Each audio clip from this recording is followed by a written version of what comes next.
Hey les amis, ici Juju, j'espère que vous allez bien. Et aujourd'hui, on se retrouve pour une toute nouvelle vidéo. Et cette fois-ci, c'est une vidéo interview. Et aujourd'hui, on interview le grand Alain Dédé. Bonjour à toi, bienvenue. Bonjour à tous et puis merci de me recevoir, c'est cool. Alors, tout d'abord, présente-toi et quel genre de contenu fais-tu sur ta chaîne YouTube ainsi que Twitch? Ok, alors je vais commencer par la chaîne YouTube. Du coup, je suis un petit YouTuber. Je me suis lancé il y a maintenant 2 ans et demi, 3 ans. Je fais du jeu indé, uniquement de l'indépendant. Pour plusieurs raisons, je pense qu'on y viendra plus tard, donc je vais pas tout spoiler. Mais je fais que du jeu indépendant. Enfin, en tout cas, ça m'arrive d'avoir quelques petites exceptions, mais en général, c'est quasiment que du jeu indé. Et pareil également sur la chaîne Twitch, celle-ci, j'ai lancé il y a quelque chose comme 6 mois, quelque chose comme ça, si je me trompe pas. Donc je stream rarement, hein. C'est vraiment pour le fun. C'est la cour de récré, c'est-à-dire que YouTube, c'est vraiment un peu plus, on essaie d'être pro et d'être un peu plus qualitatif. Twitch, c'est plus du, voilà, on se lâche, on déconne entre copains, on discute, on passe un moment ensemble. Tu sais, un moment avec la commu, comme toi tu fais aussi sur tes streams. C'est un moment, voilà, chill, détente, et voilà, ça me plaît, c'est cool, mais que du contenu indé. Quelle est la vidéo ou les vidéos que tu as préféré tourner sur ta chaîne YouTube? Oh là là, alors je fais à plus de 1000 vidéos, je t'avouerai, de tourner, donc me souvenir d'une vidéo particulière, c'est peut-être plus compliqué. Je dirais qu'il y a eu les vidéos quand j'ai commencé. Tu sais, où c'est brouillon, tu pars dans un sens, tu reviens dans l'autre. Et les vidéos de maintenant, c'est vraiment deux choses différentes. Mais je dirais que c'est au milieu, en fait. Je dirais que c'est au milieu de ma carrière, mais on va dire au milieu de mon parcours. Il y a peut-être une petite année, c'est là où j'ai pris plus de pied à tourner mes vidéos. À peu près il y a un an. Aujourd'hui, je m'amuse tout pareil, mais c'est là où je me suis rendu compte que, contrairement à il y a un an, si tu veux, j'avais pris un peu plus level, on va dire. C'est-à-dire que mes vidéos étaient très brouillons et je me suis rendu compte que c'était mieux. J'ai fait waouh, j'ai l'impression d'avoir level up, tu sais, comme dans un jeu vidéo où tu es niveau 1 et tu passes niveau 10 d'un coup, tu vois, en tuant un boss et t'es content, c'est exactement pareil.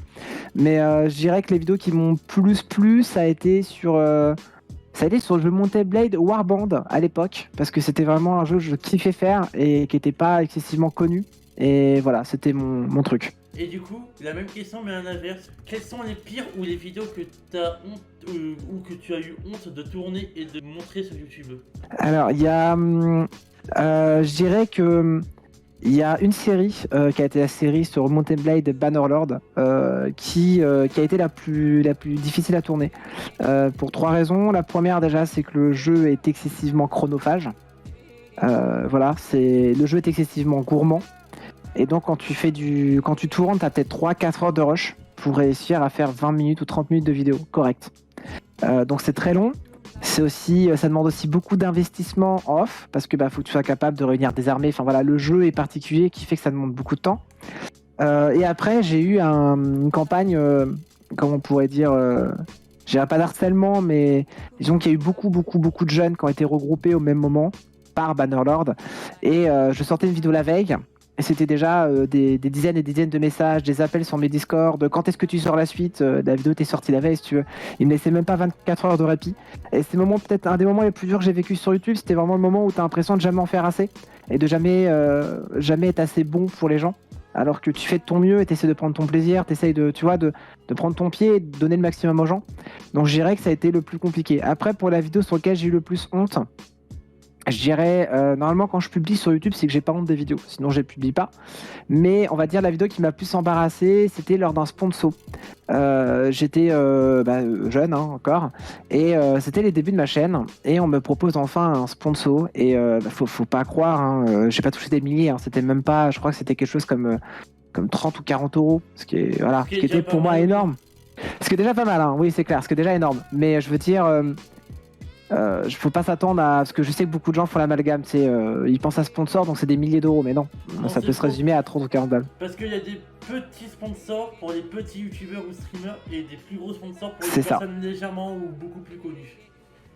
Exactement. Donc du coup voilà. Et on me propose un sponsor. Je suis assez content. Je suis hyper hypé par le projet. Il faut savoir que la chaîne, elle me mettait à découvert tous les mois quand j'ai découvert. C'est-à-dire que elle me coûtait beaucoup plus cher que ce que je gagnais, hein, pour faire simple. Et je me dis tiens, pour une fois, en plus à ce moment-là, j'avais pas forcément le matos nécessaire, donc je me disais je vais pouvoir m'acheter un micro, je vais pouvoir m'acheter un fond vert qui est derrière, je vais pouvoir m'acheter une cam. Enfin voilà, j'imaginais plein de trucs. Et je me dis, tu sais, généralement tu le verras, mais quand tu as ton premier sponsor, ça veut dire que tu en auras d'autres rapidement. si tu veux. C'est quand tu commences à être intéressant, on te contacte et à ce moment-là, ça commence à tomber un peu plus souvent. Et du coup, je suis assez content. Et le gars me donne une liste de choses à faire. Je fais cette chose et tout ça, et je trouve la vidéo plutôt cool. Je suis pas très à l'aise parce que c'est mon premier sponsor, faut remettre en condition. Mais je me dis, c'est pas grave si tu veux. Tu sais, je me dis, allez, même si c'est pas le top du top, les gens vont comprendre quoi. Et là, je publie la vidéo et je me fais écraser. On me dit, t'as un vendu, t'as pris des milliers d'euros, tu trahis ta communauté. Du coup, je dis, ok, je fais mon sponsor, ça s'arrête là. Et on me recontacte pour un deuxième sponsor, le même gars. Et là, il me donne une liste de choses à faire énorme. Et je me dis, bah non, je peux pas le faire. La commu a déjà vachement mal pris, tu sais, le premier, tu vois, donc je peux pas le faire. Je laisse en stand-by, le gars, je vais pas lui dire non, tu vois, je laisse simplement en stand-by et je laisse peut-être 1 mois et demi passer. Et 1 mois et demi après, le gars me relance et il me propose un peu plus, de me proposer quelque chose comme 50 ou 60 euros. Je me dis, bah ça doit faire, en gros, j'avais dû toucher, je crois, 100, 120 euros en 2 mois. Pour moi, c'était énorme. Pour moi, c'était waouh, c'était énorme, quoi. Je me dis, allez, je le fais parce que de toute façon, c'est une vidéo. Faut savoir que je sors une vidéo par jour, tous les jours, du lundi au dimanche à 18h. Donc, une vidéo dans le tas, si tu veux, c'est que dalle, quoi. Je me dis, c'est pas grave, je fais la vidéo. Et là, le mec, au fur et à mesure du sponsor, parce que tu sais, quand t'as un sponsor, tu lui envoies la vidéo pour qu'il puisse regarder. Et après, il valide. Si le gars valide, si le client valide, entre guillemets, là, tu peux publier. Et là, j'envoie la vidéo au gars et le gars, pas content. Il me dit, non, faut que tu fasses plus comme ci, plus comme ça, plus comme ci. En fait, il me dicte la vidéo. Le problème, c'est que là, moi, j'ai pas du tout envie, si tu veux. Et le gars m'envoie l'argent. Et il me dit, bah voilà, je t'attends. J'étais en mode, bah ouais, je sais pas comment gérer le sponsor, j'avais peur de le décevoir, c'était le premier. Et donc le gars, je lui dis, bah non, je te renvoie l'argent et tout, genre je voulais plus le faire, tu vois. Et le gars me dit, cash, si tu veux plus travailler avec moi, je dirai à tout le monde que t'es quelqu'un de décevant et qu'il faudra pas travailler avec toi. À ce moment-là, je comprends que le gars, il me met clairement couteau sous la gorge. Un grand mot, mais je comprends que c'est compliqué, si tu veux. Bon, je dis, ok, je fais la vidéo et je la publie. Et j'étais pas fier de moi à ce moment-là, pour être honnête. Voilà, c'est un des moments les plus. Voilà, c'est un des moments où j'étais pas très fier de moi quand j'ai sorti la vidéo.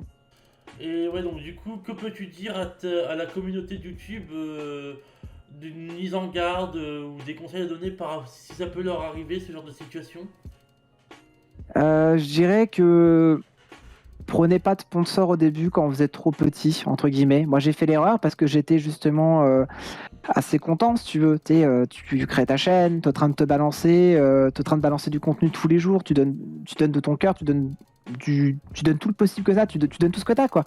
Et en fait, quand t'es trop petit, ceux qui viennent te voir, généralement, ils vont abuser par rapport au paiement. Et en fait, du coup, tu vas vite te retrouver à te faire exploiter pour pas grand-chose. Et au final, ça reste, tu vois, là, pour mon cas, ça restait 100 balles. Donc, je dirais que, voilà, par rapport aux sponsors, faites attention. C'est bien, mais ça peut changer. Le premier sponsor que j'avais fait avec le gars, c'était très, très bien passé. Il a complètement changé de ton au deuxième quand il s'est rendu compte que je voulais plus aller forcément tout à fait dans son sens. Donc, méfiez-vous, prenez un peu de recul. Et puis après, ça, c'est par rapport aux sponsors. Mais sinon, je dirais à toutes les personnes qui commencent que YouTube, c'est excessivement dur. C'est très très dur. Vous allez commencer par faire 5 vues à tout péter. Ça sera votre grand-mère, votre mamie, vos copains, votre copine qui va regarder votre chaîne. Au début, c'est que ça. Faut pas désespérer, hein, clairement, faut pas désespérer. C'est normal. Moi, je prenais mon cas, je fais du contenu indépendant.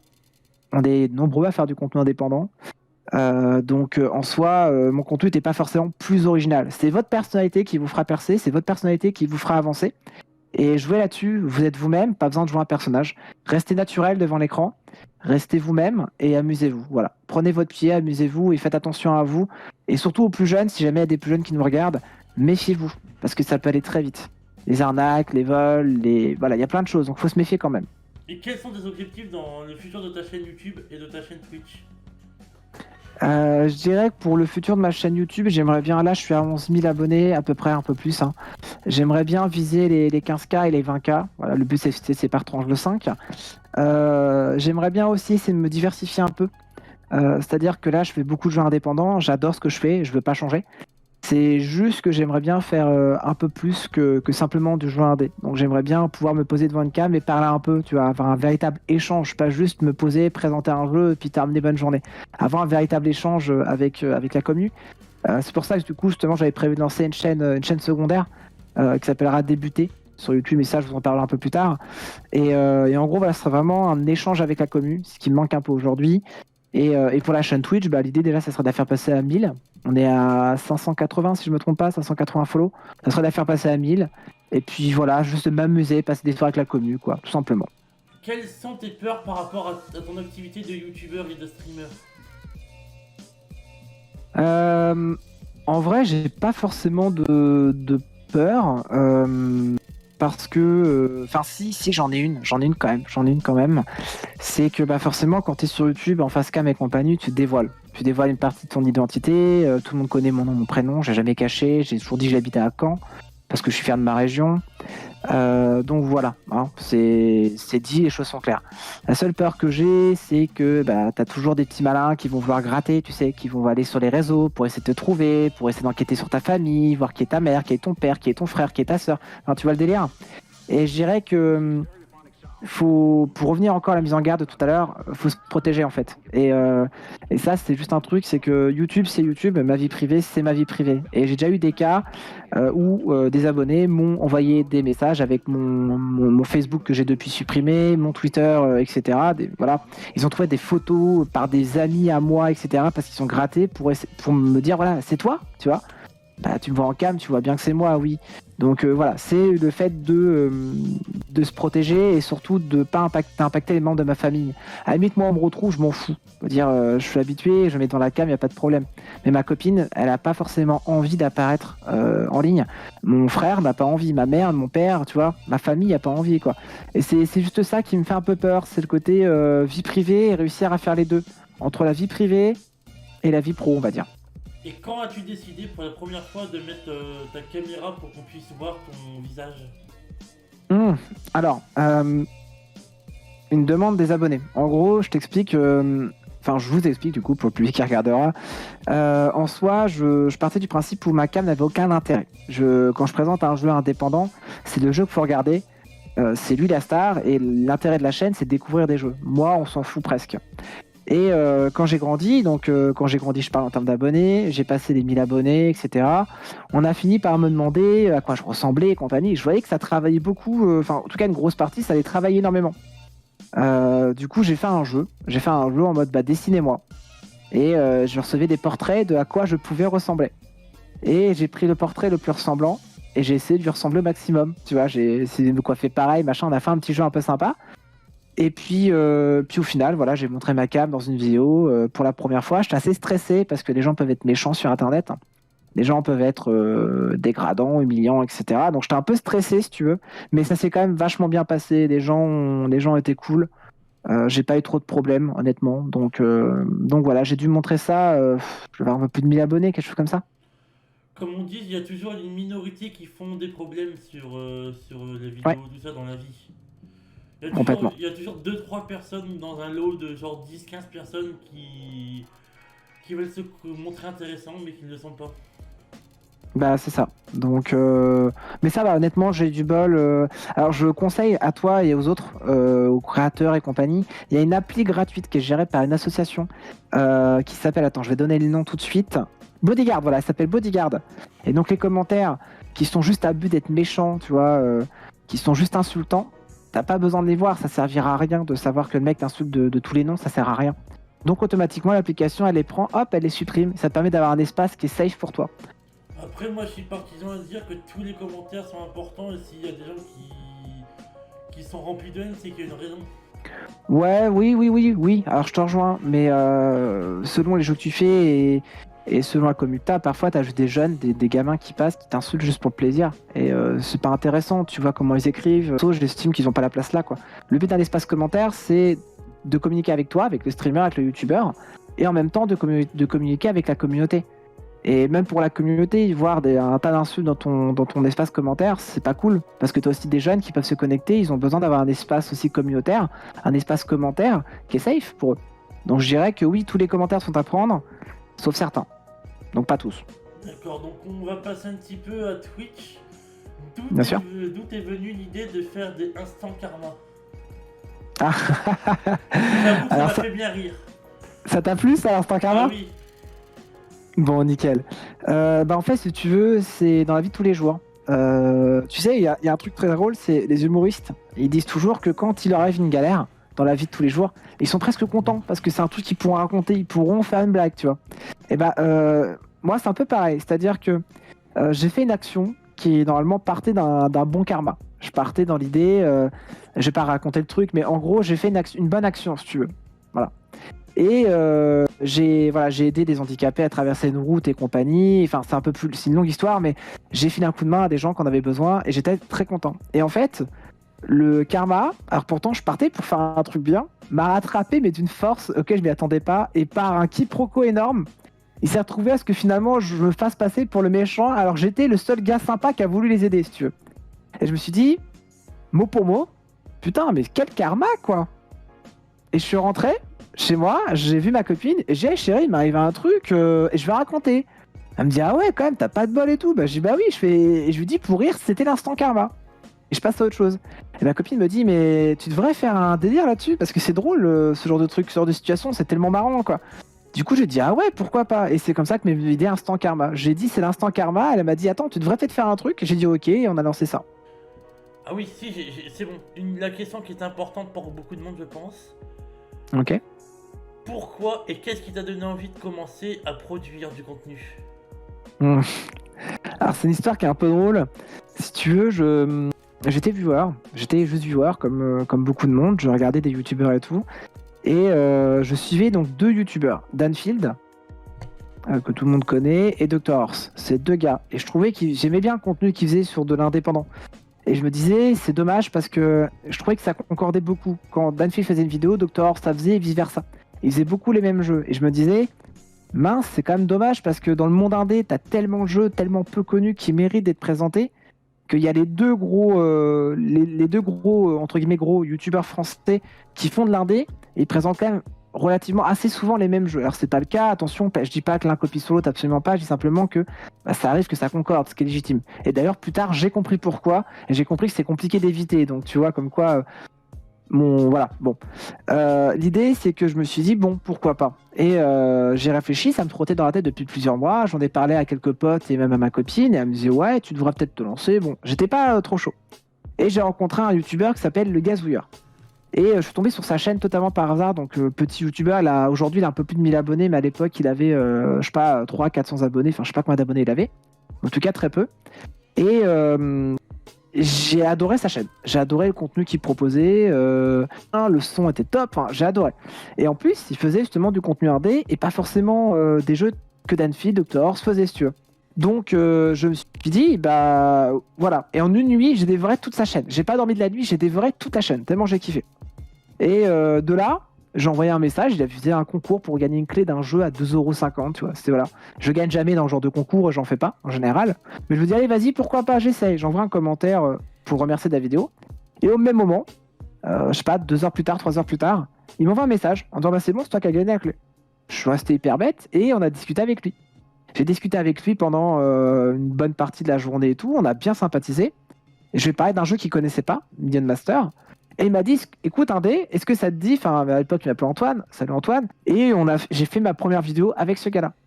Et j'ai adoré tourner. Il m'a tenu au courant des stats, du taux de clic, on a discuté plein de choses. Il m'a mis dedans en fait, Et j'ai dit mais c'est génial quoi. Et du coup j'ai tourné mes premières vidéos suite à cet essai, tout simplement. D'accord. Et une question qui me trotte moi personnellement, comment as-tu rencontré Balek? Ah. Alors, le fameux Balek. Le fameux Balek, là on peut le dire, le fameux Balek. Et ben en fait de base si tu veux c'est un abonné. Je faisais des vidéos sur YouTube et un jour sur le Discord il se pointe comme n'importe quel abonné. Du coup moi je discute avec tout le monde, hein. Je suis pas chiant là-dessus, je discute avec tout le monde. Et je lui dis voilà j'aimerais bien, ce que tu sais j'ai leur débat, tu sais c'est mon chat vocal où les gens peuvent discuter avec moi. Je vais dans leur débat, à l'époque j'y allais plus que j'avais plus de temps. Je vais dans leur débat et ils se pointent. Et là on discute avec 4, 5, 6 abonnés en même temps. Et j'explique je dis aux abonnés, tiens les gars, est-ce que ça vous intéresserait un jour où je ferais peut-être du jeu de rôle? D'ailleurs j'ai toujours le projet de faire du jeu de rôle, tu vois, c'est pas une blague. Oh. Et Balek me dit, ce que ça plaît jeu de rôle, t'aimes bien? Ah j'adore ça. Bah voilà, bah tu vois comme quoi les grands esprits se rencontrent. Hein. Je suis un rôliste depuis pratiquement 4-5 ans. Bah voilà, bah tu vois, bon, du coup j'ai parlé de ça si tu veux. Et justement Balek me dit, mais moi ça fait 10 ans que je fais du jeu de rôle. Je dis ah bon? Il me dit oui. Je dis mec, tu sais que je rêve de lancer une aventure dans l'univers Ardédaï avec le château Ardédaï, tu vois, les princes, les princesses, les rois, les reines, les chevaliers, etc. Et j'aimerais bien lancer une aventure où moi je serais juste un simple Pégu. Je suis pas le roi ni rien, mais je suis un simple Pégu, un mec comme ça. Et il me dit, écoute, bah moi j'adore faire des aventures, je suis maître du jeu depuis des années. Si tu veux, on fait un truc ensemble. J'ai dit ok. Je suis parti sur plein de choses en même temps et du coup j'ai jamais réellement eu le temps d'en faire une vidéo, d'en faire quelque chose. Mais c'est comme ça qu'on s'est connus. De base, il devait m'aider à faire un jeu de rôle. Et si vous le faites, je pourrais être joueur. Bah, je t'avouerai, il y en a une liste déjà de joueurs bien complète parce que du coup, comme c'est un projet qui mûre depuis plusieurs années maintenant, ça fait 2 ans qu'on se connaît, quasiment, ouais, ça fait 2 ans et demi qu'on se connaît déjà. Et bah, du coup, on a parlé, on a des abonnés qui veulent jouer avec nous, donc là, on a une liste de joueurs bien complète. Mais promis, si une place se libère, je t'envoie un message et tu en rejoindras. Mais voilà quoi. Mais ça sera avec plaisir, ouais, si tu joues avec nous et qu'on a de la place, pas de problème. Je pourrais même jouer un petit Pégu parce que j'ai un petit talent caché que beaucoup de monde ne sait pas. Je sais doubler des voix. Ouais, je l'ai vu dans ton RP, ouais. J'ai vu dans ton RP, moi, j'ai pu le constater. Avec Pilz.